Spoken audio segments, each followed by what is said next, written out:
I was first introduced to Cormac McCarthy almost 3 years ago, and since then I have read his entire bibliography, minus the screenplays. Cormac McCarthy has fundamentally changed the way I look at literature and how I analyze it and how I go about reading and writing in general. He's become my favorite author at this point in my life. And to honor his passing, I'm going to be ranking all 12 of his books in his bibliography. And how I'm going to be basing this is on a very scientific method of I'm just ranking them how much I enjoyed them, based on how much I enjoyed them, and that's it. I'm not ranking them on some grand Harold Bloom scale for their influences on Western literature. I'm just ranking them based on how much I like them. Got it? Good. So without further ado, let's get into it.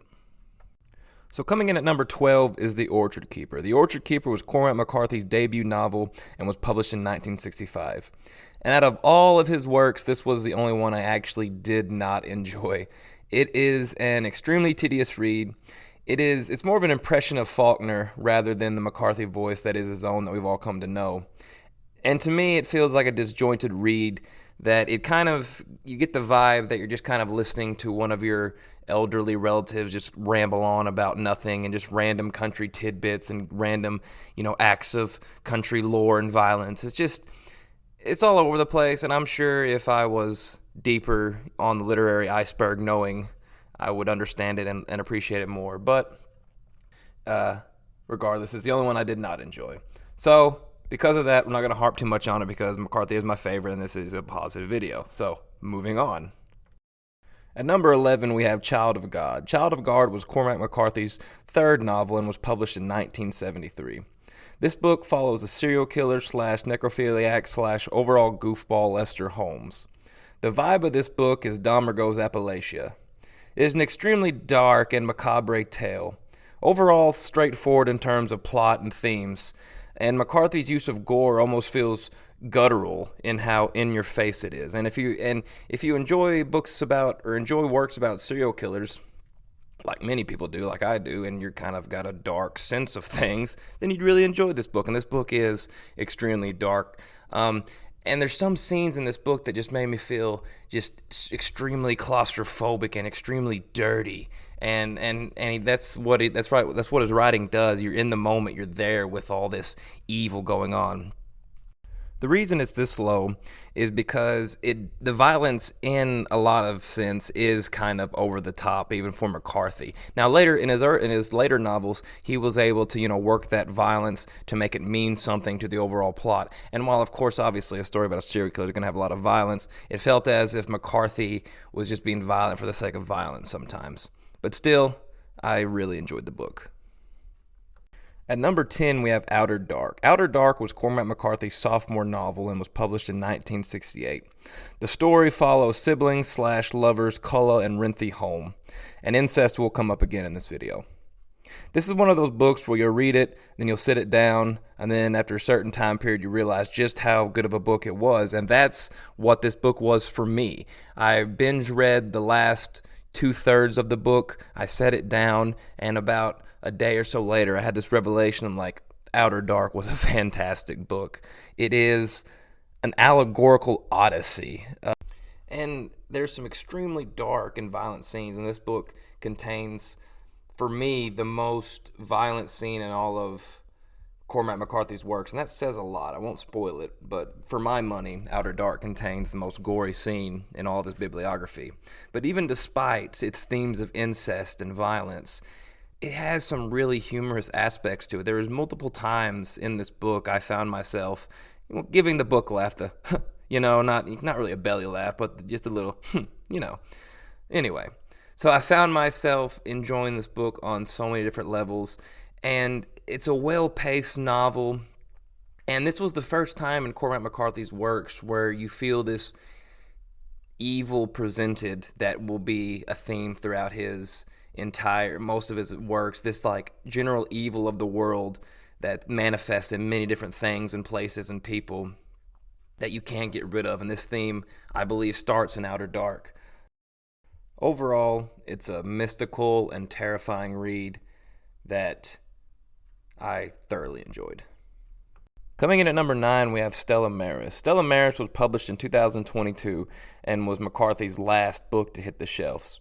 Stella Maris is his shortest, and it is unique because it is just pure dialogue. The book is presented as the transcript between psychiatrist Dr. Cohen and the 20-year-old patient Alicia Western. Stella Maris is the companion novel to The Passenger.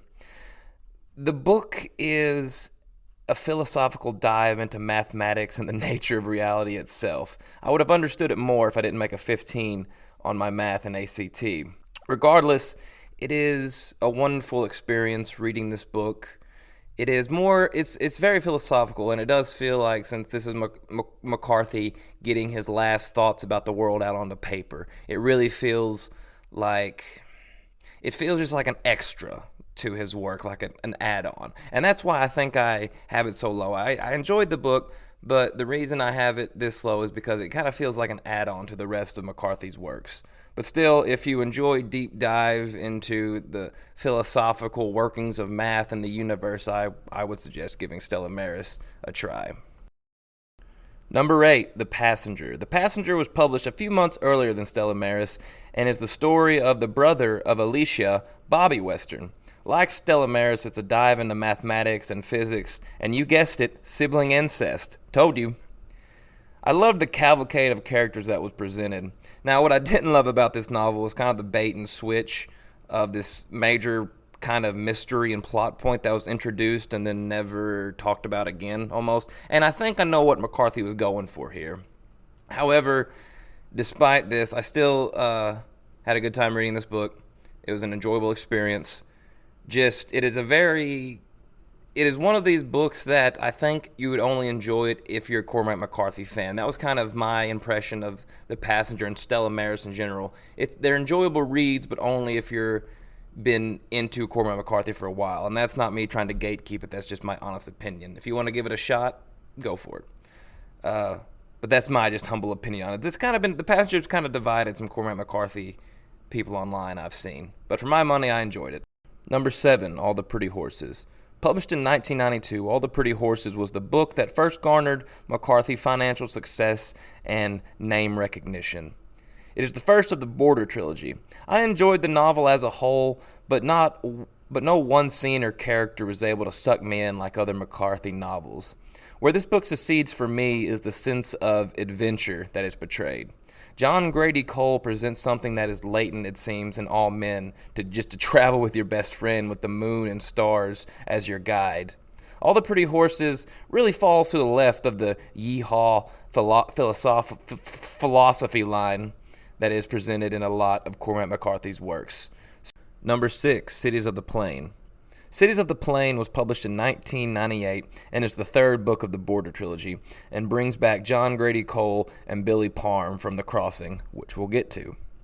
The book is a slow burn, as the beginning feels more like an episode of Yellowstone, with it just being some dudes being cowboys on a ranch. However, the reason this book is ranked so high for me is the last act and the epilogue. It is an absolute gut punch of suspense and intrigue. And the book does well at tying up Billy Parham's character. And in a certain sense, it felt as if this was Cormac McCarthy's last sign-off with his obsession with the West. Overall, I thought it was a very fitting end to the Border trilogy. Number 5, Suttree. Published in 1978, Suttree is the longest of Cormac McCarthy's works with a page count of 471. In terms of online community, it seems that Suttree has divided McCarthy's fan base. Some fans view it as a masterpiece, and others see it as a nonsensical, esoteric mess. And I can see why. It is really hard to describe exactly what Suttree is about, because it's not really about anything. The book follows Cornelius Suttree, who lives in a dilapidated houseboat on the Tennessee River in Knoxville. The book chronicles Suttree as he mingles and drinks and generally debauches around with the outcasts and the underbelly of a post-World War II Knoxville. Suttree is less of a novel and more of an experience. You will be reading an account of a hangover one sentence and then be flung into philosophical musings the next. Suttree is a comfort read to me, and I cannot even pinpoint exactly why I enjoyed the novel as much as I did. A lot of it is the fact that the world he paints in this novel, it is a world that I largely understand and a world that is very familiar to me.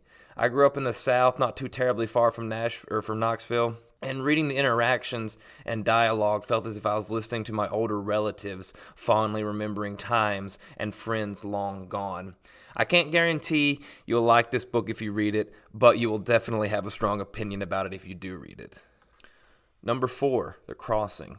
Published in 1994, it is the second of the Border trilogy and is focused around my favorite Cormac McCarthy character he's ever presented, Billy Parham. For my money, The Crossing is the most prolific of McCarthy's works in terms of all the themes covered. It is 432 pages of following the adventures of Billy Parham, and McCarthy packs the novel with characters and scenes that get at the heart of the philosophy of man's relationship with nature and others, and ultimately themselves. At the heart of the story is the bond of two brothers that I was able to relate to on a fundamental level. I'm currently rereading it, and I have a feeling that after I get done rereading it, this book will be even higher up on my list and crack the top 3. But as of right now, it is sitting very comfortably at number 4. Number 3, No Country for Old Men. Published in 2005, No Country for Old Men is most widely known as the basis for the 2007 film of the same name. And I wish I was aware of the book before I watched the movie, because despite knowing the plot of the book before I read it, I was blown away by the novel. It is by far, for me, the most suspenseful of all of McCarthy's works, and in terms of story progression. It also contains my all-time favorite line from any of McCarthy's works, which is saying a lot. Chigurh shot him in the face. Everything that Wells had ever known or thought or loved drained slowly down the wall behind him. His mother's face, his first communion, woman he had known, the faces of men as they died on their knees before him. The body of a child dead in a roadside ravine in another country. He lay half headless on the bed with his arms outflung, most of his right hand missing. Chigurh rose and picked up the empty casing off the rug and blew into it and put it in his pocket and looked at his watch. The new day was still a minute away. No one can write like Cormac McCarthy can. Overall, the book is a phenomenal piece of literature and would be the book I would recommend for first-time Cormac McCarthy readers. Number 2, The Road. Published in 2006, The Road is the book that first introduced me to Cormac McCarthy. And the best way I can describe The Road is a very delightfully depressing read. My favorite thing to do on a gray, rainy day is to read this book because it magnifies the gloom that just seeps through the words and pages. I mean, this book is by far his most depressing work. I mean, this book makes Fyodor Dostoevsky look like Rupi Kaur. And A, I'm sure that's a stretch, and B, I'm sure I pronounced both those names perfectly. But regardless, the writing of McCarthy in The Road makes you physically feel the world in the book that is crumbling. You can taste the ash. You can feel the palpable fear when evil is presented itself on the page. It is truly a masterclass work of literature in terms of human emotion.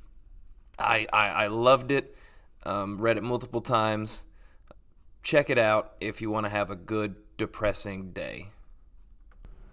And here we are, number 1, the book that completely transformed the way I view literature.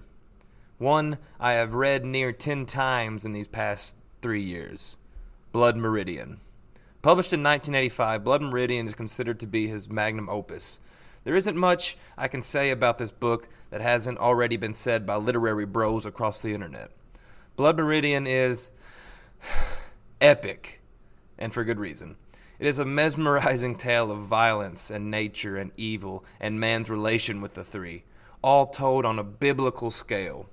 It is truly an amazing work of fiction that is more closely related to reality than we would be comfortable admitting. And that's my list. Let me know what you think. I'm sure everybody agrees and will be civil in the comments. So let me know where I got everything 100% right down below and validate me. So if you made it this far, thank you for watching. This has been a haphazard publication.